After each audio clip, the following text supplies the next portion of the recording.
Marcus Wheeler's weathered hand froze halfway to the pill bottle, his morning heart medication rattling like dice in a gambler's last bet. The sound drifting up from the valley below wasn't the wind he'd grown accustomed to after 27 winters of solitude. It was voices, young voices, desperate voices. Through the kitchen window, 13 shadowy figures stumbled up his mountain path like ghosts fleeing daylight, their clothes torn, faces hollow with the kind of exhaustion that comes from running for your life. The coffee mug slipped from his other hand, shattering against the hardwood floor his wife Sarah had polished every Sunday. Marcus pressed his palm against his chest, feeling his damaged heart hammer against his ribs. 27 years he'd counted sunrise alone on this Black Hills ranch, waiting for death to collect what life had forgotten. The youngest girl collapsed 50 yards from his porch, her companions gathering around her like wounded birds protecting their own.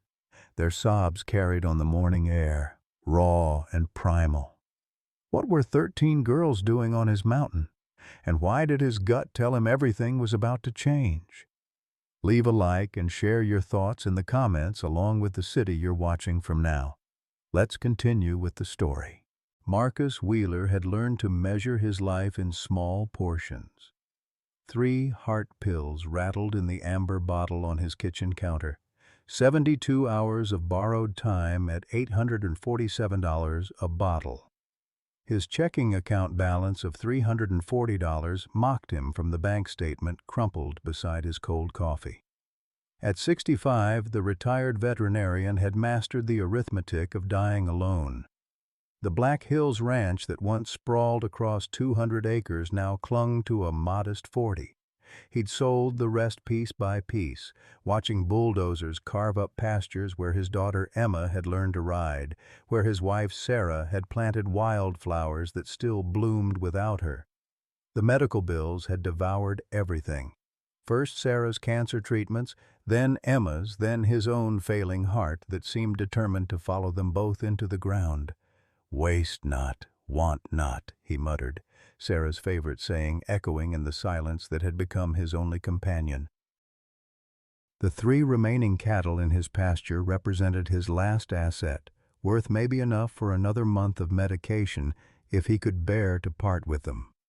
The mailbox at the end of his gravel drive stayed empty except for bills and sympathy cards from neighbors who'd stopped visiting years ago. Sarah's photograph still watched him from the nightstand, her smile frozen in happier times before the accident that had stolen her from him 27 years ago. The official report called it driver error, a drunk trucker who walked away while Sarah didn't. But Marcus knew better. He'd always known better. The guilt gnawed at him like cancer, eating away at whatever fight he had left. Emma's room remained untouched, her veterinary school textbooks gathering dust on shelves that would never hold grandchildren's photographs. She'd wanted to follow in his footsteps, help animals like her old man. Instead, she'd inherited his curse, the knowledge that some secrets were worth dying for, and some people would kill to keep them buried. The ranch house creaked around him like old bones settling, every sound amplified by decades of solitude. He'd grown accustomed to talking to Sarah's picture, to asking Emma's ghost for advice, to pretending the wind through the pines carried their voices back to him. His neighbors thought him eccentric at best, crazy at worst. Let them think what they wanted. But something had changed this morning. The voices drifting up from the valley weren't his imagination, weren't the wind playing tricks on a lonely old man's mind. They were real, and they were desperate, and they were headed straight for his door. Marcus looked at his reflection in the kitchen window. Wild gray hair, flannel shirt, worn thin, eyes that had seen too much and remembered everything. He'd been a healer once, back when his hands were steady and his heart was whole. Before AgriCorp, before the lies, before everything went to hell. "God helps those who help themselves," he whispered, another of Sarah's sayings. Outside, 13 girls stumbled toward his porch like answers to prayers he'd been afraid to pray.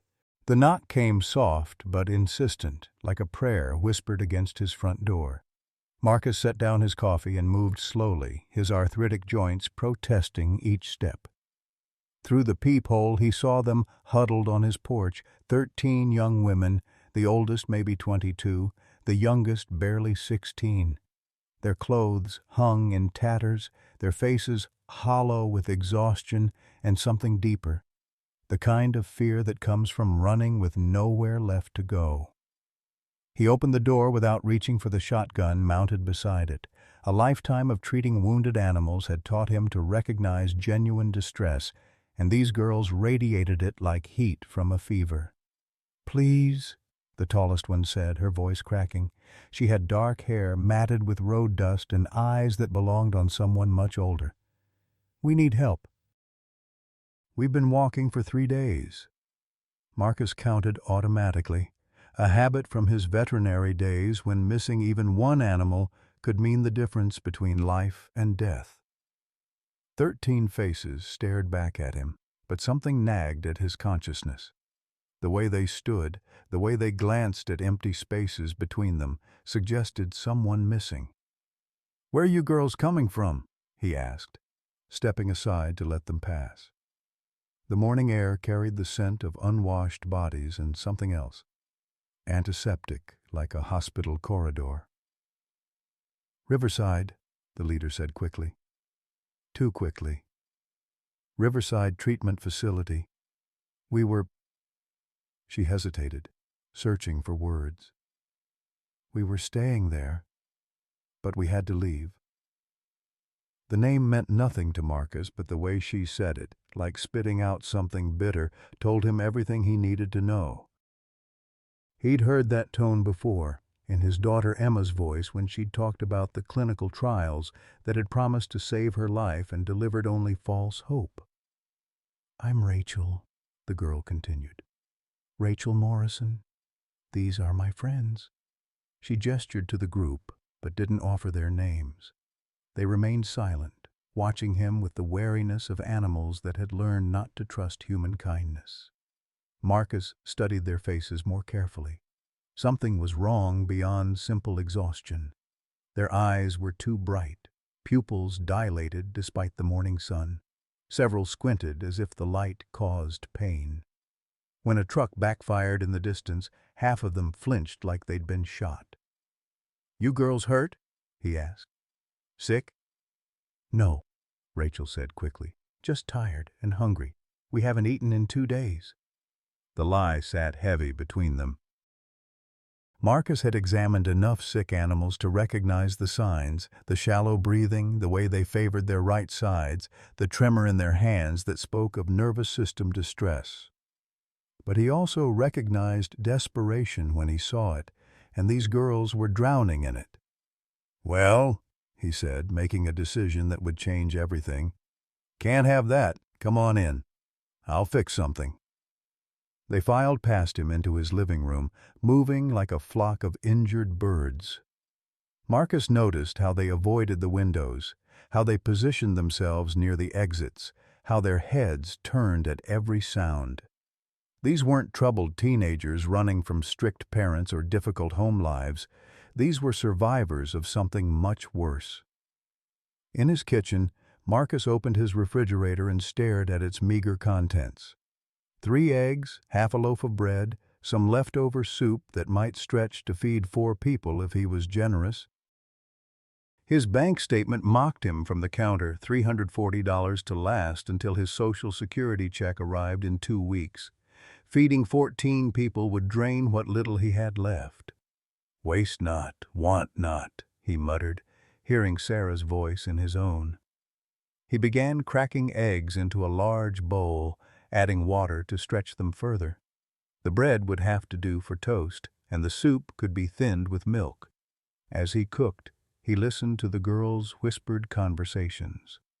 They spoke in fragments, incomplete sentences that hinted at horrors without naming them. Words like treatments and injections and tests floated through the air like smoke from a fire he couldn't see but could smell burning. Rachel appeared in the doorway, watching him work. "You don't have to do this," she said quietly. "We can move on. Find somewhere else." "Where?" Marcus asked, not looking up from the stove. "Where exactly would 13 girls with no money and no family go at 7 in the morning on a Tuesday?" She had no answer for that, and they both knew it. "Besides," Marcus continued, "my wife always said the table gets bigger when the hearts get fuller. We'll make do." For the first time since they'd arrived, Rachel smiled. It was tentative, fragile as spun glass, but real. "Thank you," she whispered. Outside, the sound of vehicles echoed through the valley, too far away to see, but close enough to matter. Rachel's smile vanished, replaced by the same wild fear he'd seen in trapped animals. Whatever they were running from was still hunting them, and Marcus had just made himself part of their story. 3 days later, Sheriff Tom Bradley's cruiser crunched up Marcus's gravel drive like a thunderstorm rolling across the prairie. Marcus watched from his kitchen window as the lawman stepped out, adjusting his hat against the afternoon sun. At 55, Tom carried himself with the deliberate movements of a man who'd seen too much and trusted too little. The girls scattered like startled deer at the first sound of the engine. Rachel grabbed the 2 youngest and herded them toward the barn, while the others melted into shadows around the property. Marcus had learned their names by now: Sarah, Jenny, Hope, Faith, names that belonged to good church families, not whatever hell they'd escaped from. "Marcus Wheeler?" Tom's voice carried the authority of 3 decades in law enforcement, but something else too: worry, fear. The kind that came from losing sleep over missing persons reports. "That's me." Marcus stepped onto his porch, positioning himself between the sheriff and the barn where frightened whispers leaked through weathered boards. "I'm looking for some missing girls. 14 of them, last seen 3 days ago near Riverside Treatment Facility." Tom pulled out a photograph, held it up. "This one's my daughter, Jenny Bradley, 19 years old, brown hair, about 5'6". Marcus's blood turned to ice water. The photograph showed a young woman with Tom's eyes and her mother's smile, a face he hadn't seen among the 13 girls who'd found their way to his door. The missing 14th. "Haven't seen any girls," Marcus lied, the words tasting like ash. "Live pretty quiet up here." Tom studied him with the practiced gaze of a man who made his living reading people. "Funny thing about Riverside. Went to check on the place after the girls disappeared. Facility's been shut down for 6 months. No staff, no patients, no records of who was being treated there." The lie Marcus had been telling himself, that these were just troubled teenagers running from a treatment center, crumbled like a house of cards in a hurricane. Whatever Riverside had been, it wasn't any legitimate medical facility. "These girls," Tom continued, "they're not runaways. They're not criminals. They're victims of something. And I think you know what that something is." A sound from the barn, the soft sobbing of someone trying not to be heard.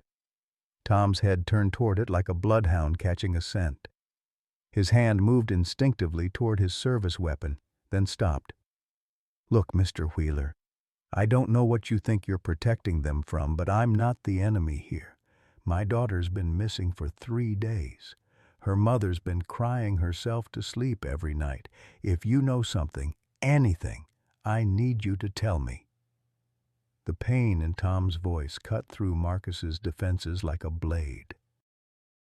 He recognized that anguish, the desperate love of a parent who'd move mountains to save their child. It was the same feeling that had driven him to sell his ranch piece by piece, trying to buy Emma more time. "The girls who are here," Marcus said carefully, "they're scared, real scared. Say they were running from bad people who hurt them." "What kind of hurt?"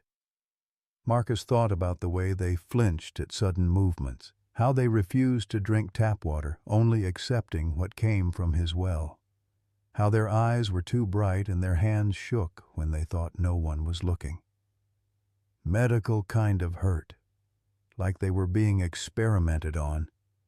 Tom's face went white. "Jesus Christ. How many?"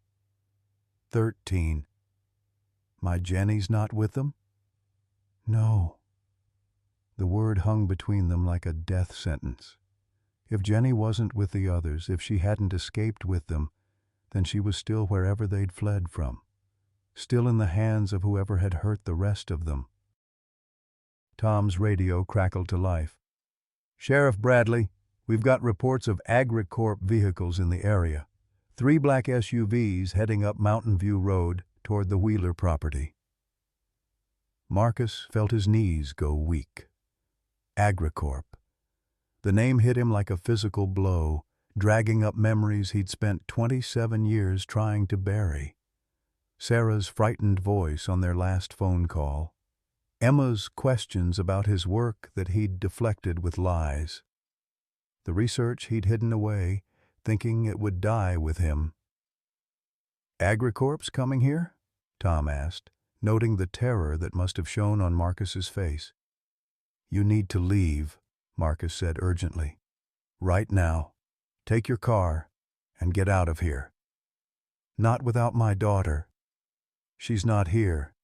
And if AgriCorp's coming, then wherever she is, she's in more danger than you can help with. These corporate people, they don't play by the same rules as regular folks." The sound of engines echoed up from the valley, multiple vehicles moving fast. Tom looked toward the noise, then back at Marcus, his face a mask of anguish and indecision. "What do you know about AgriCorp?" he demanded. Marcus closed his eyes, feeling the weight of secrets he'd carried for nearly 3 decades. "More than I should. Less than I need to." Rachel appeared at the barn door, her face pale with terror. "They found us," she whispered. "They always find us." Tom looked between Marcus and Rachel, understanding dawning in his eyes. "This isn't about a treatment facility, is it?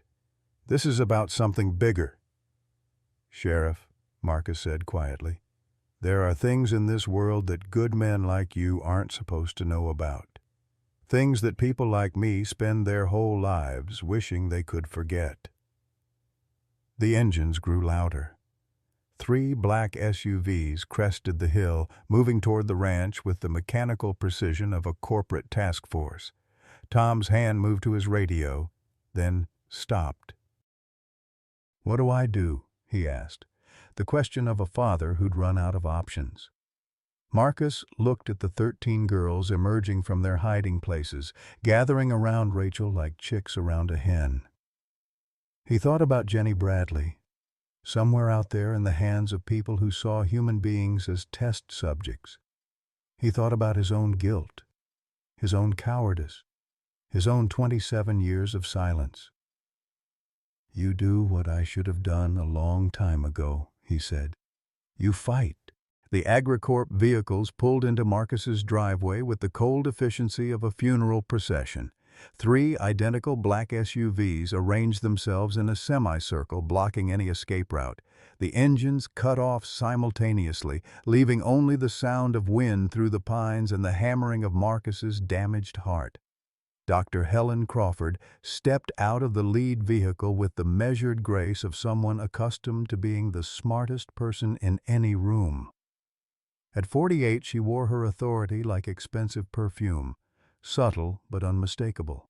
Her business suit looked out of place against the rural backdrop, a reminder that corporate power dressed differently than honest work. "Mr. Wheeler?" she called out, her voice carrying the practiced warmth of someone who'd learned to weaponize politeness. "I'm Dr. Crawford from AgriCorp's Medical Research Division. I believe you have something that belongs to us." Marcus positioned himself between the corporate delegation and his house, where 13 terrified girls huddled behind curtained windows. Sheriff Tom had reluctantly withdrawn to observe from a distance, his patrol car parked strategically at the property line. "Don't have anything that belongs to anybody," Marcus replied. "This is private property." Dr. Crawford smiled, pulling a tablet from her briefcase. "I have legal documentation here regarding 13 individuals who've been reported missing from our care facility. They're considered dangerous to themselves and others due to their compromised mental state." "What kind of care facility?" Tom called out from his position, his voice carrying clearly in the mountain air. Helen's smile tightened almost imperceptibly. Riverside Treatment Center specializes in helping young women with severe psychological trauma. These particular patients have been suffering from shared delusions, paranoid episodes, and violent tendencies. They require immediate medical intervention. Rachel appeared at Marcus's front door, her face pale but determined. "That's not true," she said loudly enough for everyone to hear. "We were never patients. We were test subjects."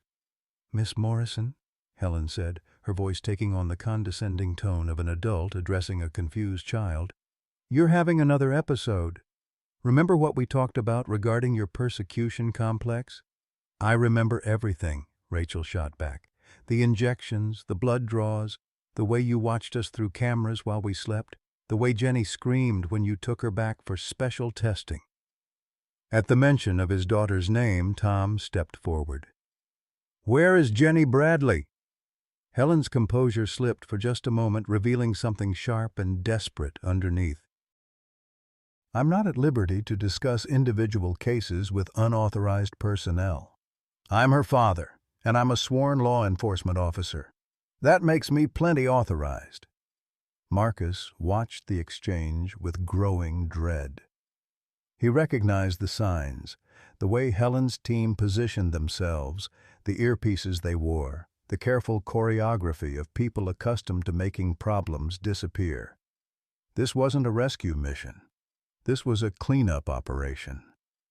Over the next week, an uneasy standoff settled over the ranch. Helen's team established a perimeter but didn't advance, while Tom coordinated with state authorities to investigate Riverside. The girls remained hidden inside Marcus's house, emerging only after dark to help with chores.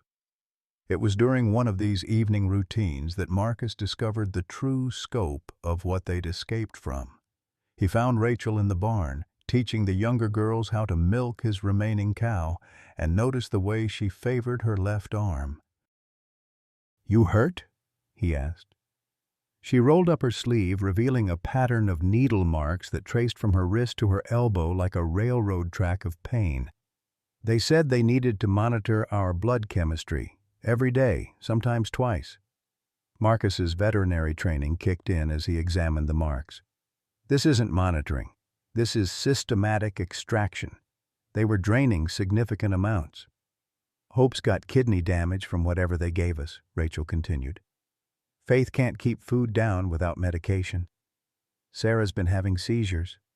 She paused, looking older than her 19 years. "We're dying, Mr. Wheeler. Slowly, but we're dying." That night, Marcus climbed into his attic for the first time in 27 years.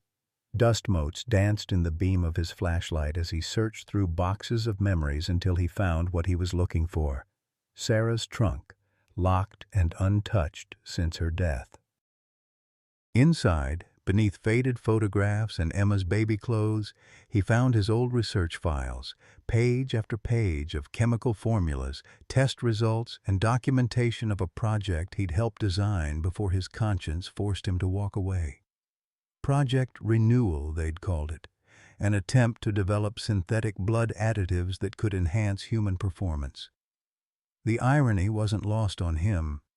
The same research that had cost him his wife and driven him into exile might now be the key to saving 13 girls from the consequences of his own work. As he studied the files, Marcus realized the cruel logic of what AgriCorp had done.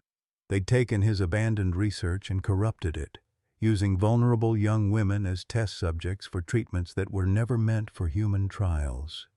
The blood draws, the injections, the systematic monitoring, they were trying to perfect a formula that he'd proven was fatally flawed decades ago. The financial reality hit him like a physical blow. The antidote formula existed, buried in Sarah's meticulous notes, but creating it would require specialized compounds that cost more than he'd see in a lifetime. $50,000 minimum for enough treatment to save all 13 girls. He looked at his latest bank statement. $127 remaining after buying groceries to feed 14 mouths for a week. His pension check wouldn't arrive for another 10 days, and even then it would barely cover his heart medication. Marcus closed the research files and sat in the dusty attic, surrounded by the ghosts of his former life. Outside, he could hear Helen's team setting up for another night of surveillance. Inside his house, 13 girls faced a future that grew darker with each passing day. The next morning brought a development that changed everything. Rachel knocked on his bedroom door at dawn, her face flushed with fever. "Mr. Wheeler," she whispered, "something's wrong." She collapsed before he could catch her, her body convulsing as seizures racked her nervous system. Marcus carried her to his bed and began checking her vital signs with hands that shook from more than age. Her pulse was rapid and thready, her temperature dangerously high. More alarming were her eyes, pupils dilated to pinpricks, unresponsive to light. He'd seen this before, in the early test subjects from Project Renewal. System failure, they'd called it. The point where the experimental treatments began destroying the very biology they were meant to enhance. "How long has she been sick?" he asked Sarah, who'd followed them upstairs. 3 days, but she didn't want to worry anyone. Jenny was having the same symptoms before. Sarah's voice trailed off. Before they took her back for special testing, the words hung unspoken but understood. Marcus looked out his window at the AgriCorp vehicles maintaining their vigil. Helen knew exactly what was happening to Rachel. She was counting on it, in fact. The sickness would drive him to surrender the girls in exchange for medical treatment he couldn't provide himself. But Helen didn't know about the research hidden in Sarah's trunk. She didn't know that Marcus understood the science behind their suffering better than anyone alive. And she definitely didn't know that a desperate old man with nothing left to lose could be the most dangerous opponent of all. As Rachel's fever climbed higher, Marcus made a decision that would either save them all or destroy everything he'd spent 27 years trying to forget. He pulled out his old phone and dialed a number he'd memorized but never called. "Dr. James Mitchell," came the voice on the other end, his former research partner, now head of toxicology at Denver General Hospital. "Jim, it's Marcus Wheeler. I need a favor, and I'm afraid it's going to cost us both everything." The silence on the other end stretched long enough for Marcus to wonder if his old friend would hang up. Then quietly, "What do you need, Marcus?" "I need you to help me cook up a batch of the old formula. The real one, not the bastardized version AgriCorp's been peddling." Another pause. "Marcus, that research was buried for good reason. If we start manufacturing, 13 girls are going to die if we don't," Marcus interrupted. "And my daughter Jenny Bradley is somewhere in AgriCorp's hands, probably next in line for the same treatment." "How do you know about—" Jim stopped himself. "Never mind. I don't want to know. What do you need from me?" Marcus looked down at Rachel, whose breathing had become shallow and irregular. Time was running out faster than he'd hoped. "Everything," he said simply. "I need everything." The siege began at dawn on the 8th day, when Dr. Helen Crawford's patience finally snapped like a brittle twig. Marcus watched from his kitchen window as a dozen AgriCorp security personnel emerged from their vehicles, dressed in tactical gear that looked more military than medical. They moved with the precision of a team that had done this before, surrounding his property in concentric circles. Rachel lay unconscious in his bedroom upstairs, her fever spiking despite every home remedy Marcus could devise. 3 other girls showed early symptoms, the telltale tremors and dilated pupils that mark the beginning of systemic failure. Time had become his enemy, counting down in heartbeats and labored breaths. "Mr. Wheeler," Helen's voice echoed through a bullhorn, artificially amplified against the morning stillness. "We're prepared to offer immediate medical treatment to all 13 girls. Our mobile medical unit is equipped with everything they need to survive. All we ask is your cooperation." Marcus stepped onto his porch, feeling the weight of his shotgun across his arm. Behind him, the girls clustered in the living room, their faces pale with terror and determination. Sheriff Tom's patrol car remained at the property line, but Marcus could see other law enforcement vehicles arriving, state police, federal agents, and unmarked cars that belonged to people who cleaned up messes for a living. "What about Jenny Bradley?" Marcus called back. "Where's the sheriff's daughter?" Helen's pause lasted just long enough to confirm his worst fears. "Miss Bradley is receiving specialized care at one of our advanced facilities. She'll be returned to her family once her treatment is complete." "What kind of treatment?" Tom's voice carried across the distance as he approached on foot, his badge clearly visible but his hand resting on his service weapon. "The kind that saves lives, Sheriff Bradley." "Your daughter volunteered for an experimental therapy that could help thousands of young women with similar conditions." The lie sat heavy in the mountain air. Marcus had seen Jenny's photograph, had looked into her bright eyes and seen the same innocence that Emma had carried until cancer stole it away. No 19-year-old girl volunteered to become a laboratory rat. "You're going to let me see her," Tom said, his voice carrying the quiet authority of a man pushed beyond his breaking point. "Right now, or this stops being a medical situation and starts being a criminal one." Helen's response came in the form of action rather than words. Her security team began advancing, moving in careful formation toward the house. Marcus counted 12 men, all armed, all wearing the same corporate logo that had once paid his salary. "Girls," he called over his shoulder, "get to the root cellar." "Now." They moved like they'd practiced it, which they had during the long nights when sleep came hard and trust came harder. The root cellar beneath his kitchen had been Emma's fort as a child, carved from solid rock and reinforced with timber that had lasted decades. It would hold them safe for a while. Marcus chambered a round in his shotgun, the metallic sound sharp as breaking glass. "That's far enough," he called to the advancing team. The lead security officer, a man with sergeant stripes tattooed into his weathered face, held up his hand.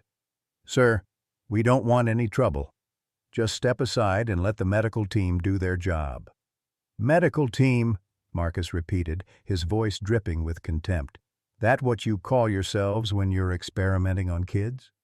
Helen stepped forward, her polished composure beginning to crack. "Mr. Wheeler, you're interfering with a legitimate corporate recovery operation.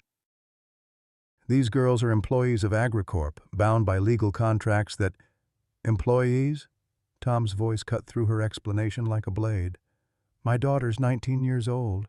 She's never worked for any corporation. Your daughter signed a consent form for experimental treatment at Riverside. She was paid $5,000 for her participation, money that's already been transferred to her account." The number hit Tom like a physical blow. $5,000, enough to pay for her mother's cancer treatments, enough to matter to a family drowning in medical debt. Marcus recognized the trap immediately. AgriCorp had preyed on desperation, offering hope to families who couldn't afford to refuse. "She wouldn't have signed anything without telling me," Tom said, but his voice carried less certainty than before. Helen produced a tablet, swiping through documents with corporate efficiency. "Jenny Bradley, signed consent dated 3 months ago. Riverside Treatment Facility, experimental therapy for chronic anxiety and depression. All perfectly legal." Marcus felt the familiar rage building in his chest. The same fury that had consumed him 27 years ago when he'd discovered how AgriCorp planned to use his research. They'd taken his work meant to help people and twisted it into something that hurt them, then hidden behind legal documents and corporate lawyers.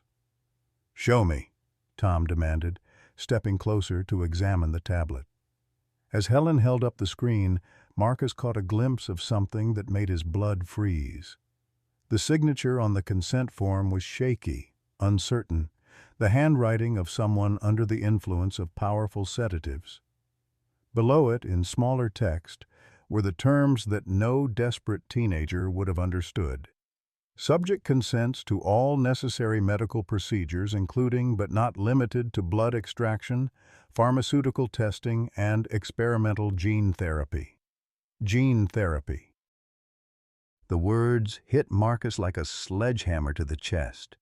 His old research had been bad enough, but if AgriCorp had advanced to genetic manipulation, then the girls weren't just sick. They were irreversibly damaged. That's when the first shot rang out. It came from the tree line beyond Helen's perimeter, the sharp crack of a hunting rifle that every mountain man recognized. One of the security officers spun and dropped, clutching his shoulder. Then another shot, this one taking out the communications array on one of the SUVs in a shower of sparks. What the hell? Helen spun toward the sound, her corporate composure finally shattering completely. Marcus smiled grimly as he recognized the shooting pattern.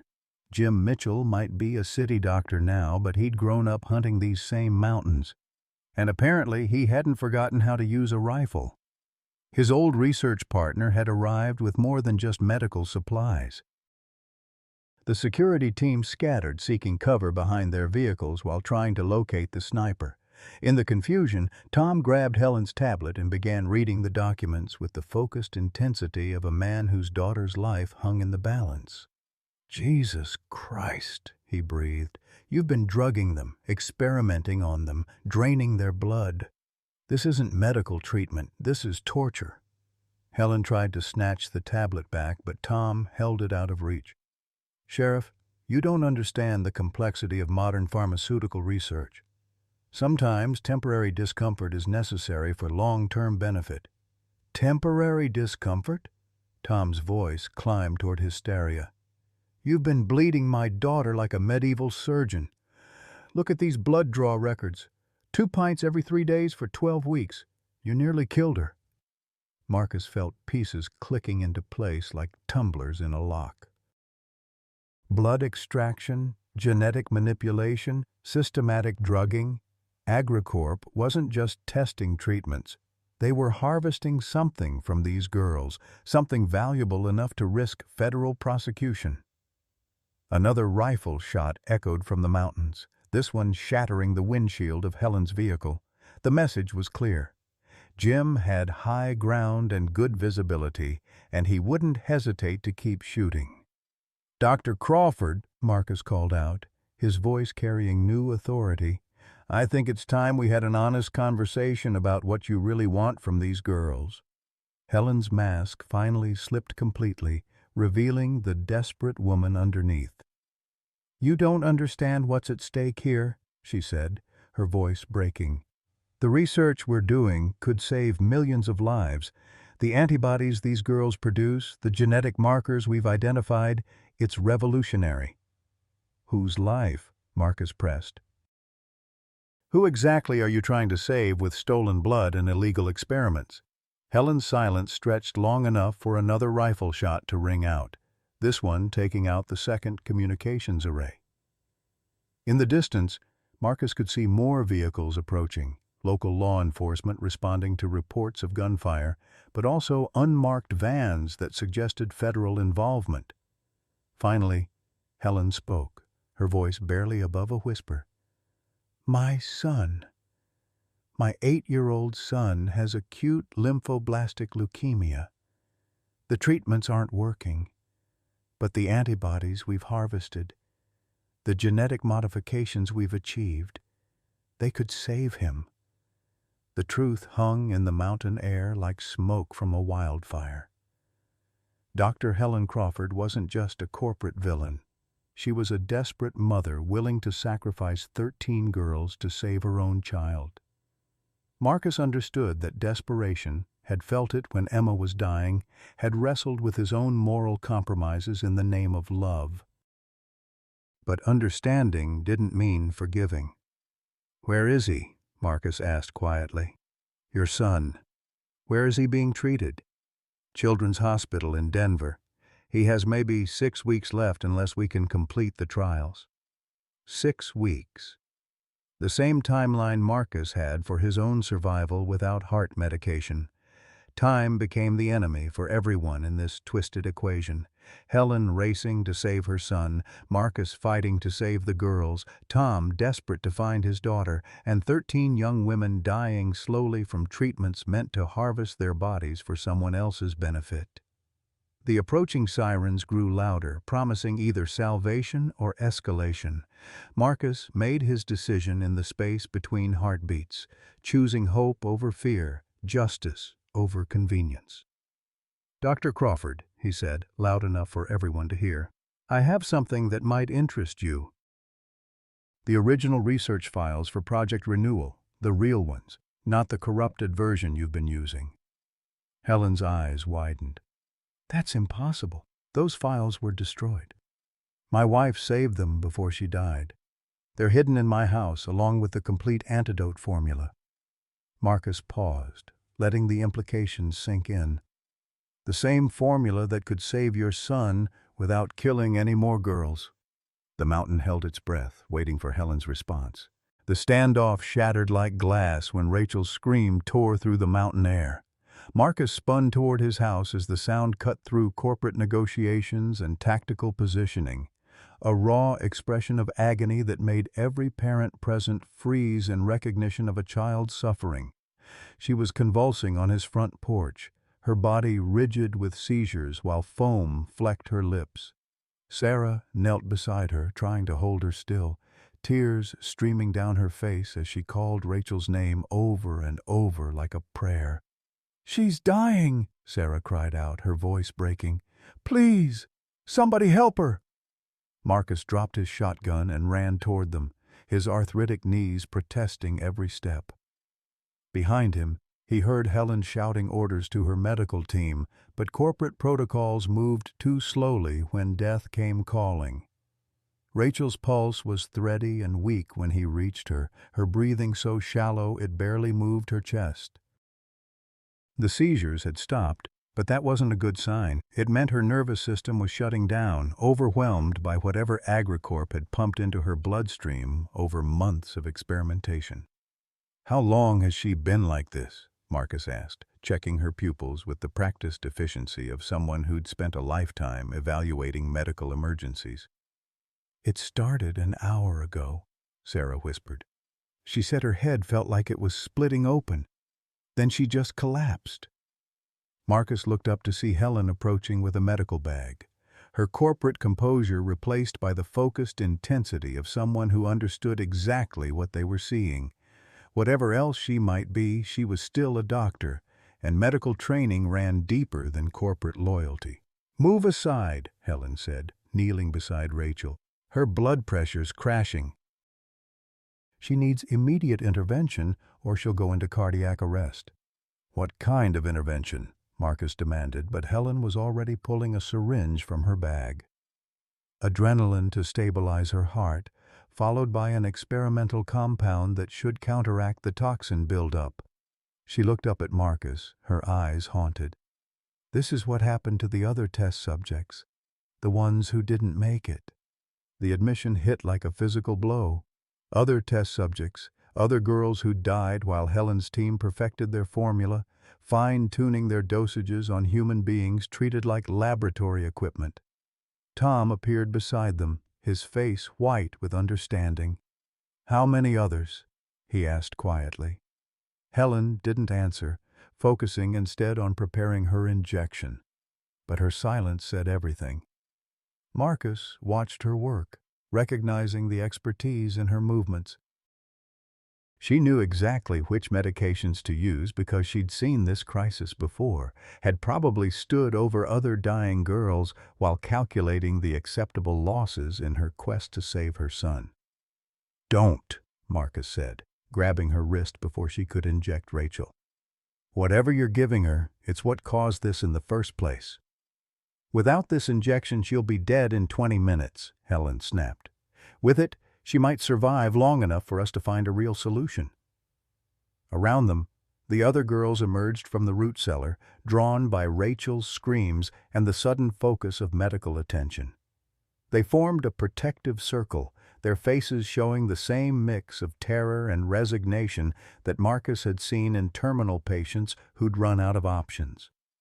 Hope stepped forward, her voice steady despite the tremor in her hands. She's been getting worse for days, the headaches, the fever, the way she couldn't keep food down.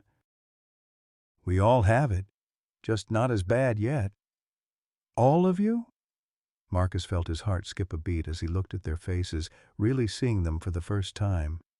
The two bright eyes, the slight tremor in their movements, the way they favored their left sides where the injection sites were concentrated.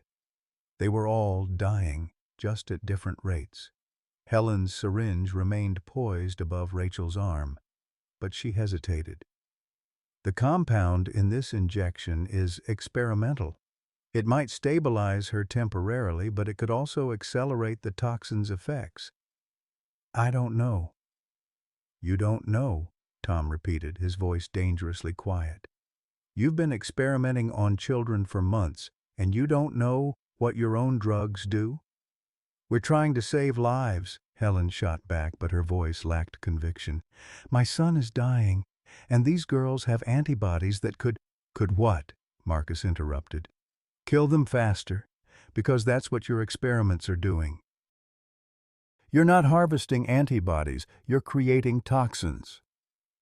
The truth hung between them like a loaded gun. Marcus could see it in Helen's eyes, the growing realization that her desperate quest to save her son had become a systematic murder of other people's children.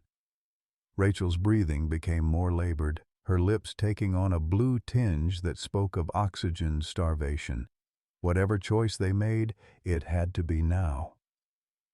The original research files, Marcus said urgently. The ones my wife saved. They contain the antidote formula, but creating it requires specific compounds that cost more money than any of us have. Helen's eyes sharpened. How much money? $50,000. Maybe more. The number fell between them like a stone into deep water. Helen's medical bag contained corporate credit cards that could cover the cost without breaking stride, but using them would mean admitting that AgriCorp's experiments had failed, that months of illegal research had been built on a flawed foundation. That's when the sound of helicopter rotors filled the air, growing louder as federal agents descended from the sky like mechanical angels. The standoff was about to become a federal crime scene, and everyone present would become either witnesses or defendants. Decide now, Marcus told Helen. Save these girls or watch them die while you try to explain to federal agents why you've been running illegal medical experiments. Helen looked at Rachel's dying form, then at the other 12 girls whose faces showed varying stages of the same systemic failure. Her hand trembling, she pulled out her corporate credit card and handed it to Marcus. Get the compounds, she said quietly. All of them. Whatever it costs. Marcus took the card, feeling its weight like a promise or a curse. Around them, federal agents were setting up a perimeter, their tactical gear and official badges transforming the medical emergency into a crime scene investigation. Rachel's breathing stopped.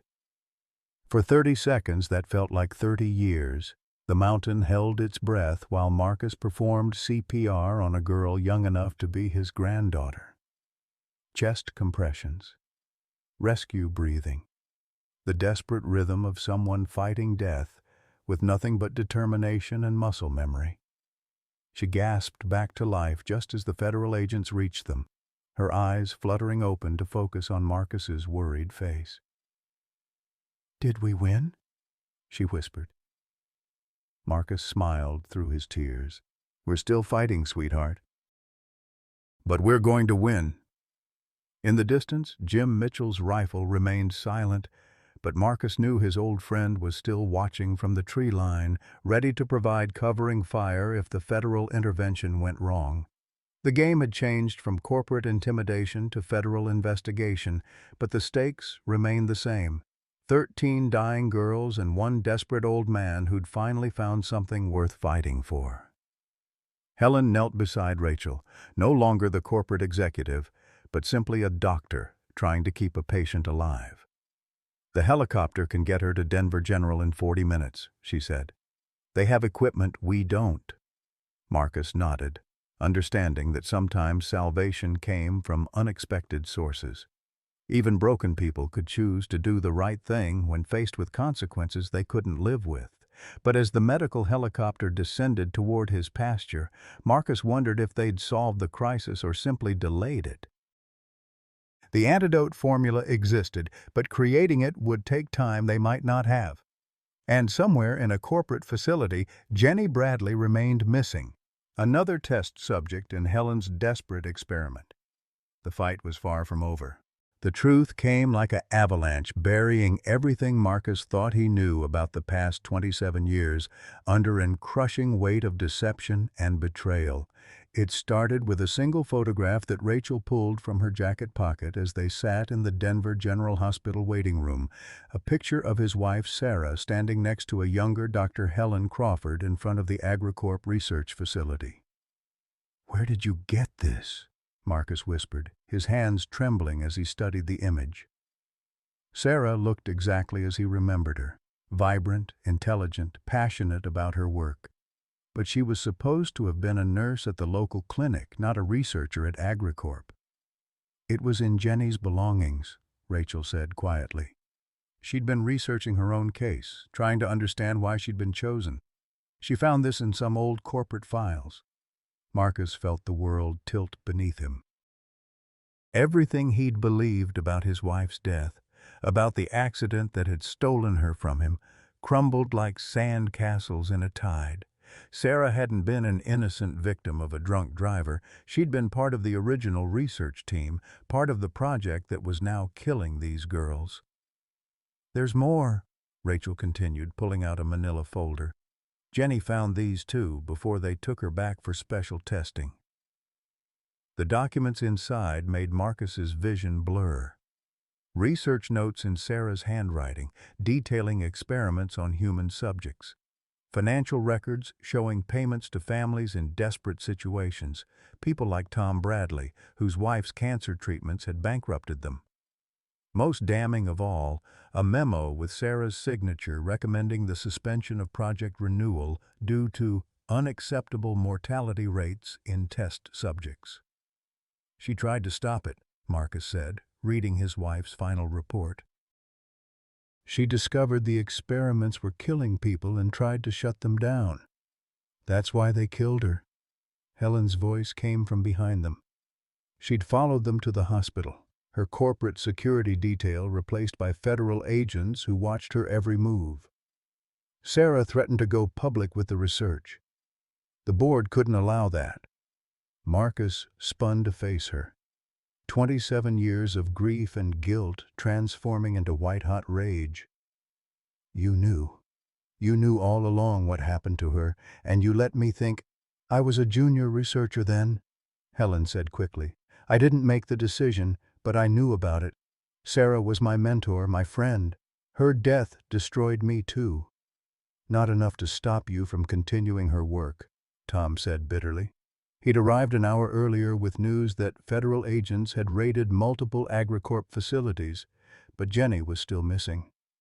Helen's face crumpled, revealing the broken woman beneath the corporate facade. "My son was dying.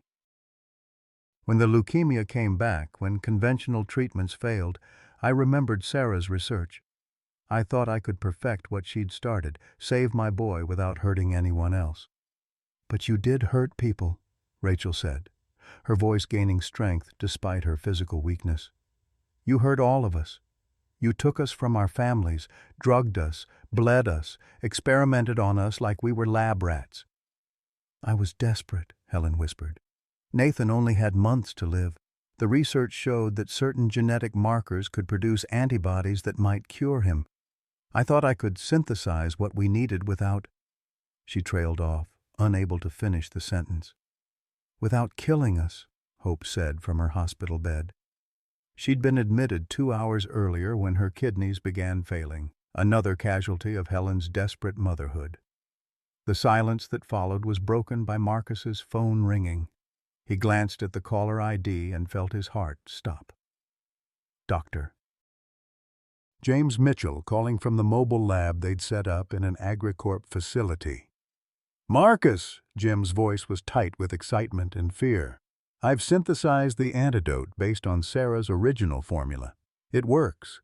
I've tested it on blood samples from all 13 girls. But there's something else you need to know." "What?" The original research wasn't just about creating antibodies. Sarah was trying to cure a specific genetic disorder, one that affects approximately 1 in 10,000 children, the same disorder that Helen Crawford's son has. Marcus felt the pieces clicking together. Sarah was trying to save her own child, too. Emma had the early markers, Jim confirmed. Sarah knew her daughter would develop the same condition that eventually killed her. The Project Renewal research was her attempt to find a cure before Emma got sick. The revelation hit Marcus like a physical blow.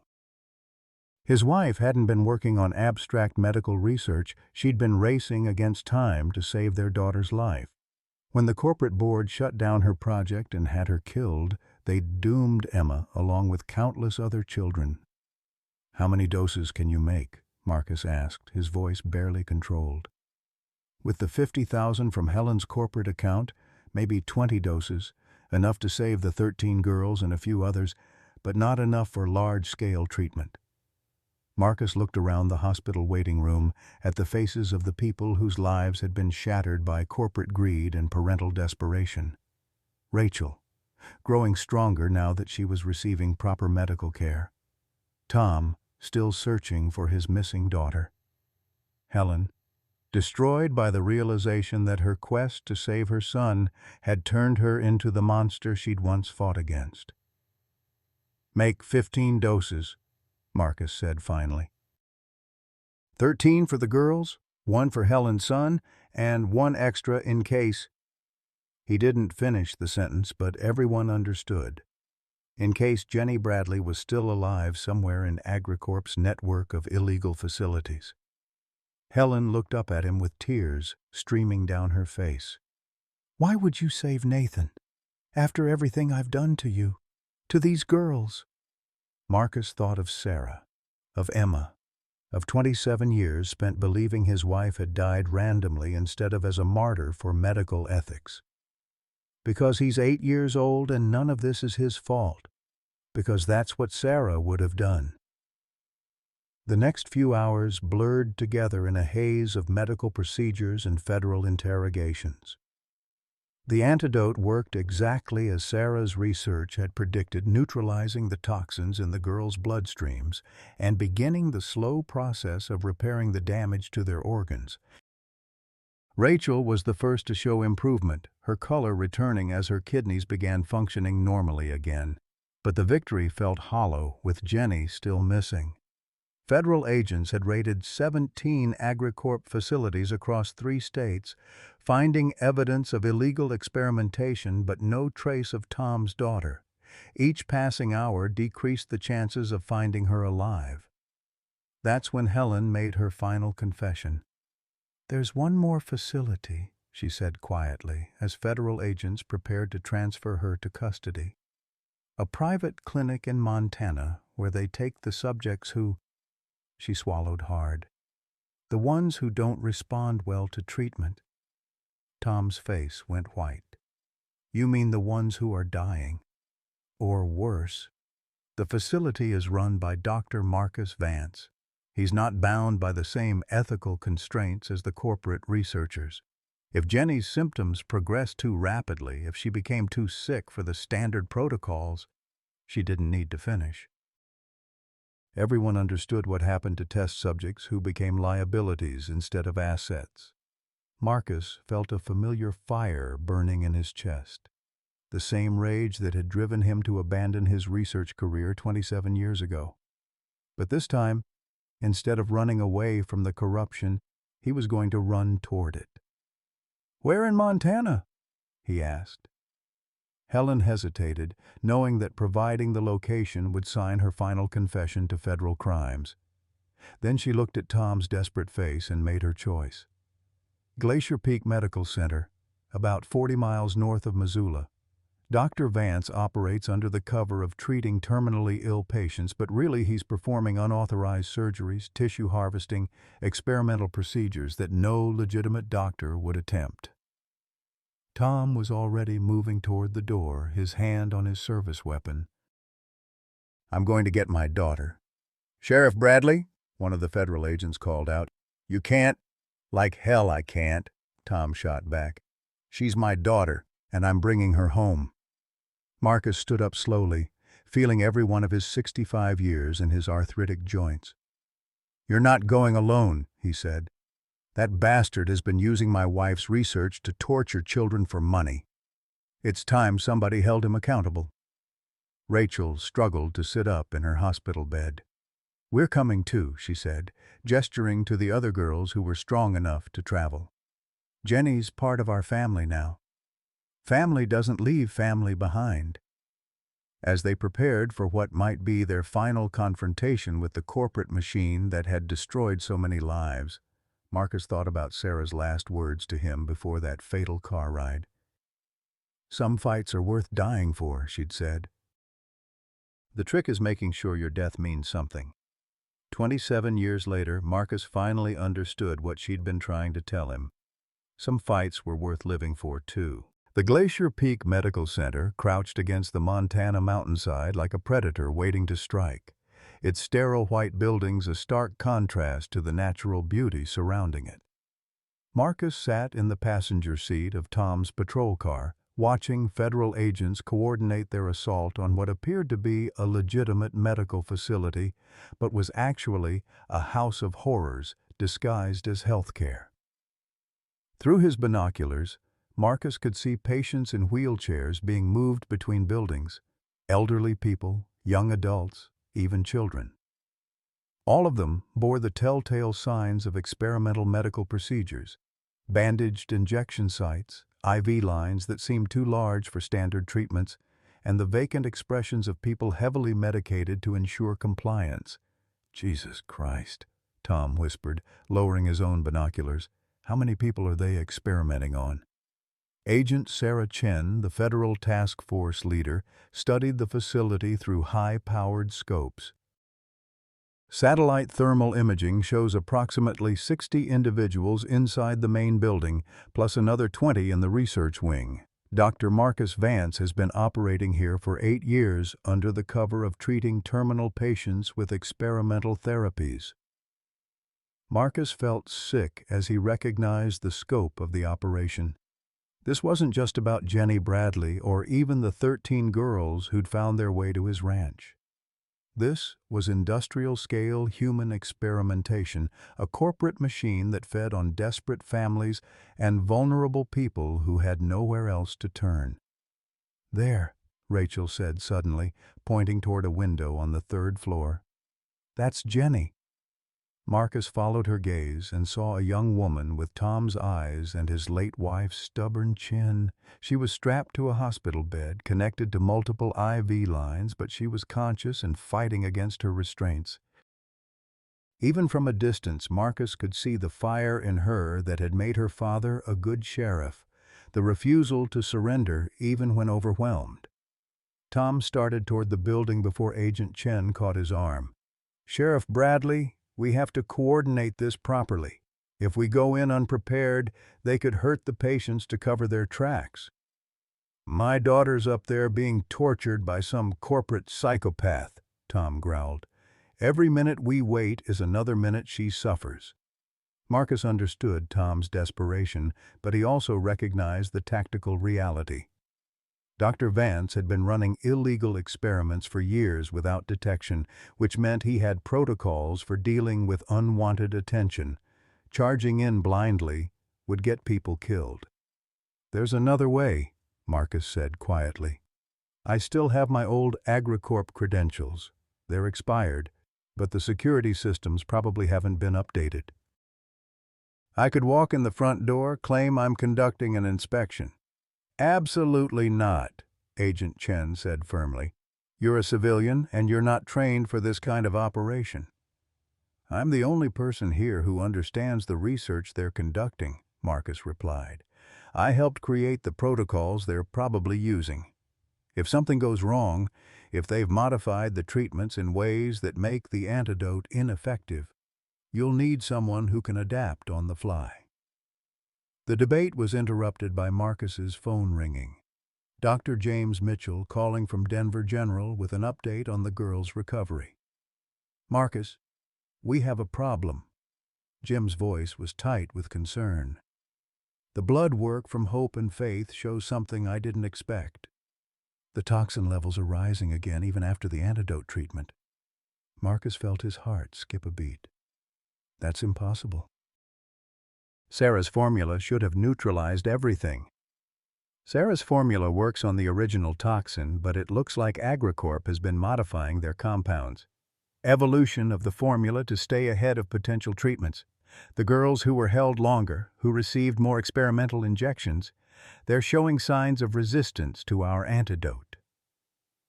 The implications hit Marcus like a physical blow. Jenny Bradley had been missing for weeks longer than the other girls, which meant she'd been subjected to more advanced treatments, more experimental compounds. Even if they rescued her, the antidote they'd created might not be enough to save her life. "How long do we have?" Marcus asked. "Based on the progression rate, maybe 48 hours before organ failure becomes irreversible. And that's for the girls we've already treated. For someone who's been subjected to the advanced compounds." Jim's voice trailed off. Marcus looked up at the window where Jenny fought against her restraints, understanding that time had become their enemy once again. They weren't just racing to rescue her. They were racing to keep her alive long enough for Jim to synthesize a new antidote based on whatever modified toxins Dr. Vance had been using.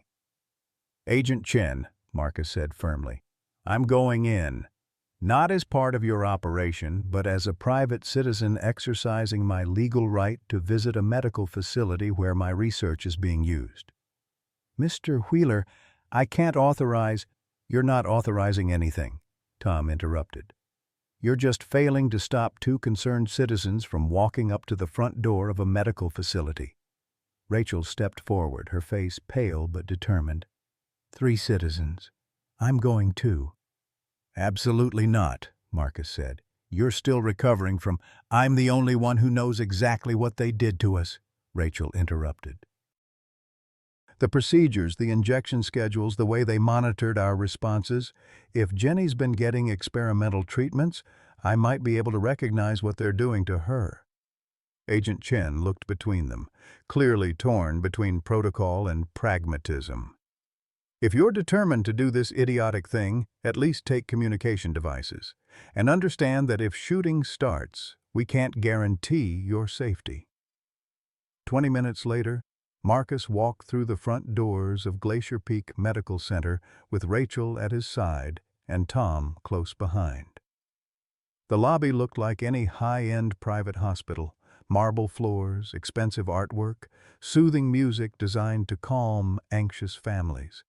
But Marcus noticed details that revealed the facility's true nature: security cameras that tracked their movement with military precision, staff members who wore ID badges without photographs, and the subtle chemical smell that suggested industrial-scale pharmaceutical manufacturing. "Can I help you?" The receptionist's smile was professionally warm, but didn't reach her eyes. "Dr. Marcus Wheeler, Agricorp Research Division," Marcus said, producing his expired credentials with the confidence of someone accustomed to being obeyed. "I'm here to conduct a compliance review of our ongoing research protocols." The receptionist's smile faltered slightly as she examined his ID. "I wasn't aware of any scheduled inspections. Let me call Dr. Vance." "That won't be necessary," Marcus said smoothly. "This is a surprise compliance audit. Protocol 77 Alpha requires immediate facility access without advance notification." It was complete nonsense. Protocol 77 Alpha didn't exist, but Marcus delivered it with such authority that the receptionist hesitated. That moment of uncertainty was all they needed. Rachel stepped forward, her hospital bracelet clearly visible. "I'm a recovered test subject from the Denver facility. Dr. Wheeler is documenting treatment efficacy for the federal compliance report. The lie was brilliant in its simplicity. Rachel looked exactly like what she claimed to be, a former patient providing testimony for an official investigation. The receptionist's training hadn't prepared her for this scenario. I'll need to verify with administration, she said, reaching for her phone. That's when Dr. Marcus Vance appeared in the lobby, drawn by the commotion. At 62, he carried himself with the arrogance of someone who'd never faced consequences for his actions. His expensive suit and practiced smile couldn't disguise the coldness in his eyes, the clinical detachment of a man who saw human beings as research materials. "Dr. Wheeler," Vance said, extending his hand.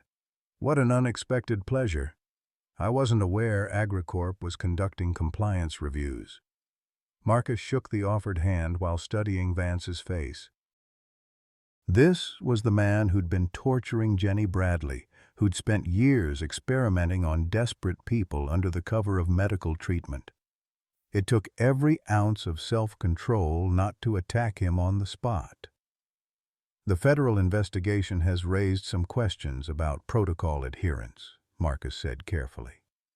"I'm here to ensure our research standards are being maintained." Vance's smile became predatory. "Of course, though I should mention that your credentials appear to be expired. Corporate policy requires current authorization for facility access." The game was up. Vance knew exactly who they were and why they were there. Marcus saw Tom's hand move toward his service weapon, but Agent Chen's voice crackled through their communication devices. Multiple vehicles approaching the facility. Unknown occupants, heavily armed. "This is about to get very complicated." Through the lobby windows, Marcus could see black SUVs racing up the mountain road. Not federal agents, but private security contractors with military-grade equipment. Dr. Vance had called for backup, and that backup was arriving with overwhelming force. "I'm afraid your inspection will have to wait," Vance said, his mask of politeness finally dropping. "We have some urgent patient care issues to address." That's when the lights went out, plunging the facility into emergency lighting that cast everything in hellish red shadows. Jim Mitchell's voice came through the communication devices. "I'm in their computer system. Found Jenny's location and medical records. She's in worse shape than we thought. They've been using her as a test subject for surgical procedures, not just pharmaceutical trials." Tom broke first, drawing his weapon and pointing it at Vance's chest. "Where is my daughter, you son of a bitch?" Vance smiled even as armed security guards emerged from hidden positions throughout the lobby.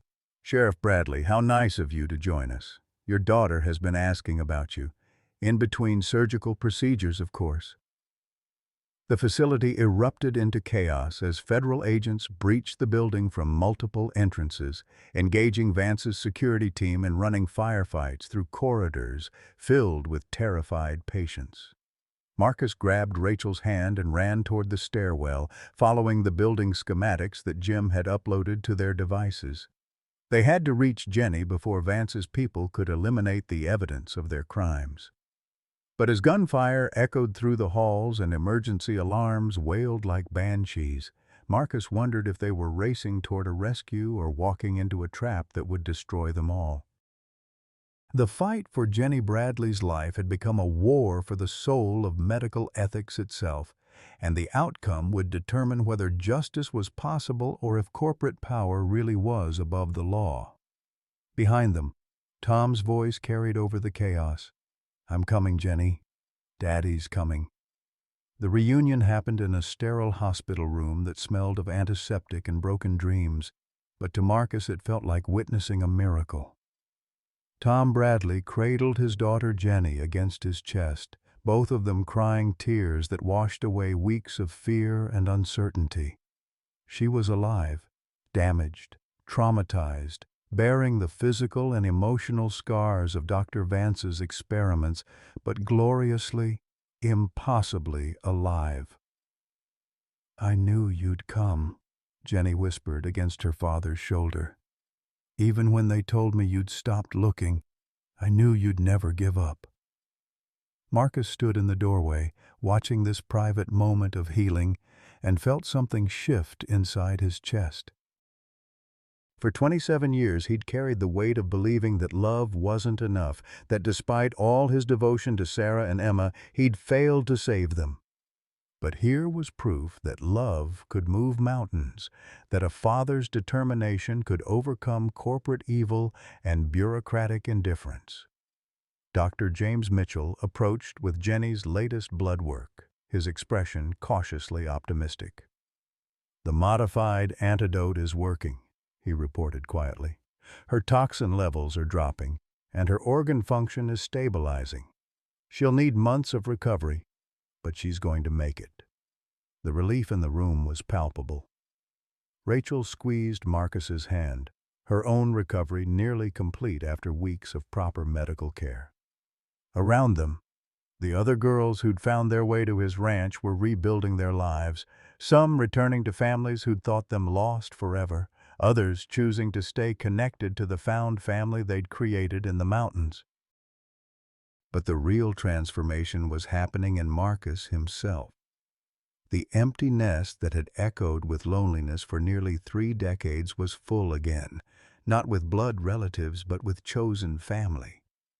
Rachel had asked to stay with him permanently, wanting to help him manage the ranch while she finished her nursing degree. 2 of the younger girls, Hope and Faith, had been placed with families in the valley but visited every weekend, treating his property like a second home. "Mr. Wheeler," Jenny said, looking up from her father's embrace, "Rachel told me what you did, how you risked everything to save us, even though we were strangers." Marcus felt his throat tighten with emotion. "You weren't strangers for long, sweetheart. Family's not about blood. It's about who shows up when things get difficult." The legal aftermath had been swift and decisive. Dr. Helen Crawford received a reduced sentence in exchange for her cooperation, testifying against the corporate executives who'd authorized the illegal experiments. Dr. Marcus Vance was facing federal charges that would likely keep him in prison for the rest of his life. Agricorp's stock price had collapsed, and congressional hearings were demanding accountability for decades of unethical research practices.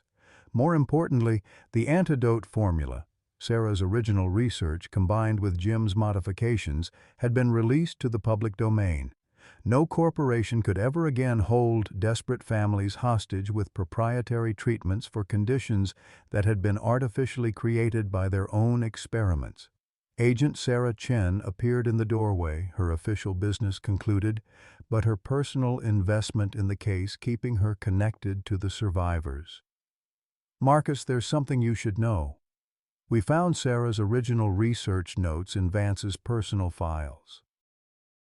She'd been planning to expose the entire program the week she was killed." Marcus nodded, having already pieced together that truth. "She died protecting people like these girls. Seems fitting that her research is what saved them in the end." "There's more," Chen continued.